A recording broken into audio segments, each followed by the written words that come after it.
Cette fondation elle a été créée en 2015 à l'initiative de M. Aziz Akhnouch, qui est ministre du ministère de l'Agriculture, la pêche maritime, développement rural et forêt, dans l'objectif de contribuer à l'amélioration des conditions de vie du personnel du ministère du département de l'Agriculture. Depuis sa création, cette fondation, grâce à l'appui et au soutien de monsieur le ministre et des différentes, je dirais, composantes du département de l'agriculture, à leur tête, monsieur le secrétaire général et tous les directeurs et responsables et cadres de ce département. La fondation elle a été créée dans l'objectif de contribuer à l'amélioration des conditions de vie de ses adhérents. Et pour cela, pour atteindre cet objectif-là, qui est la mission de notre fondation, depuis sa création, donc il a multiplié et développé les prestations pour répondre aux attentes et aux besoins de ses adhérents dans divers domaines, dans le domaine capital santé, dans le domaine aide financière, dans le domaine de loisirs, dans le domaine de partenariat avec les banques, avec les promoteurs immobiliers, avec les laboratoires, les cabinets de radiologie, c'est-à-dire dans divers domaines, l'ONCF, le Supratour pour le transport. La fondation, donc, il accorde beaucoup d'importance aux enfants des adhérents, en plus des colonies de vacances qu'on organise et les excursions, donc pour accompagner les enfants des adhérents qui sont des adolescents, qui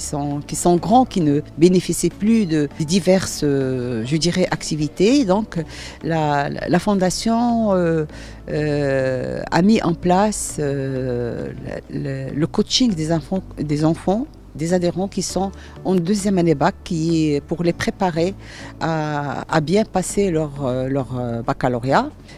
L'objectif, c'est de leur donner des outils pour gérer leur stress, pour s'organiser pour la préparation de leur baccalauréat, et aussi d'avoir la possibilité de se développer et de penser à leur avenir.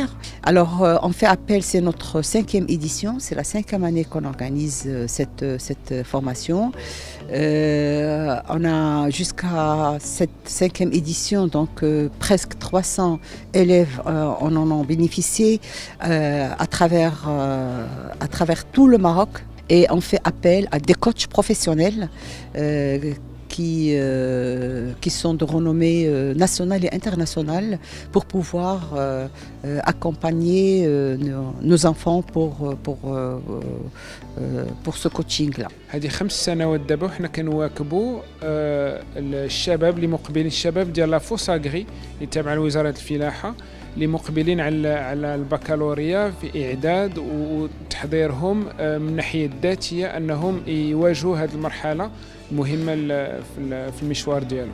الوغ اللي كنديرو حنا كنواكبوا الشباب اللي مقبلين على البكالوريا، ولكن كنواكبوهم كأشخاص ماشي كتلاميذ، لأنهم عندهم كاين المهارات الدراسية وكاين المهارات الشخصية اللي كتنقص بزاف في المنظومة التربوية ديالنا، وحنا كنحاولوا نساعدوا هاد الأطفال أنهم يكونوا واحد المشروع شخصي مهني اللي فيه البكالوريا، ولكن كذلك فيه الحياة الشخصية المهنية إلى آخره. وهنا هذه المسألة مهمة باش نجعلوا أن الإنسان يكتسب الذاتية ديالو، يكتسب الشخصية ديالو اللي غتجعلو أنه يعرف يكون المشوار ديالو، ويعرف يسطر الأهداف ديالو، ويعرف يمشي فيهم وينجح فيهم. هذه كانت اول مره غادي نشارك في هذا الكوتشينغ ديال اللي نظمته لا فوساغري، اللي كنشكروها من هذا المنبر. فريمون هذا الكوتشينغ كنا محتاجينه حنايا تلاميذ ديال السنه الاخرى، ديال سنه البكالوريا، حيتاش فريمون كنا محتاجين ديستريساو وكل شيء، حيت كل شيء تجمع علينا لي زيتود،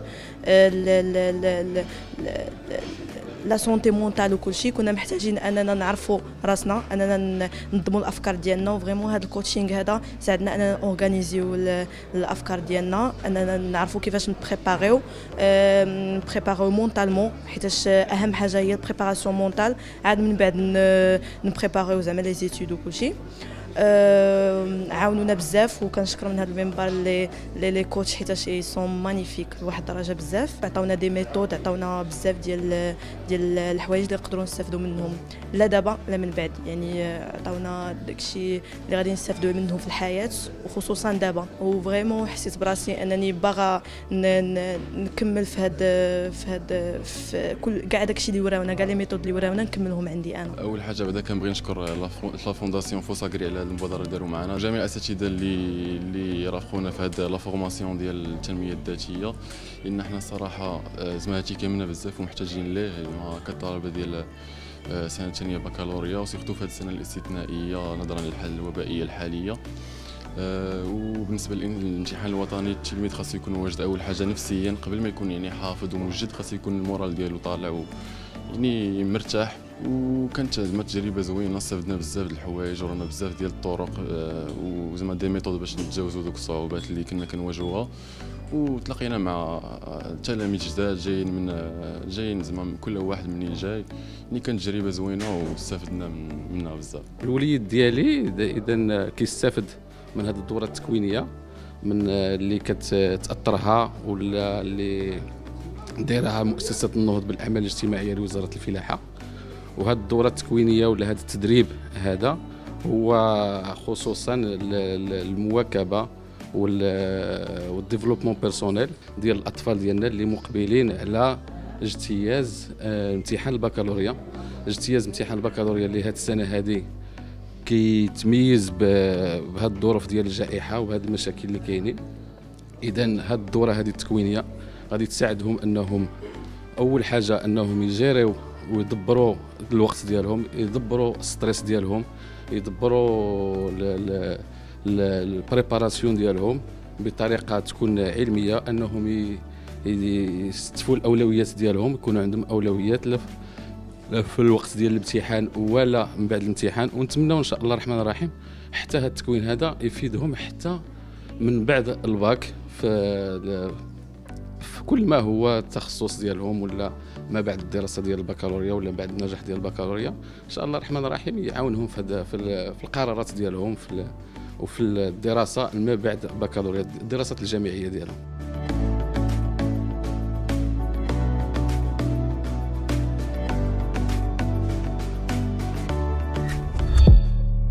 ما تنساش تشترك في القناه وتفعل الجرس باش يوصلك جديد الفيديوهات من هسبريس.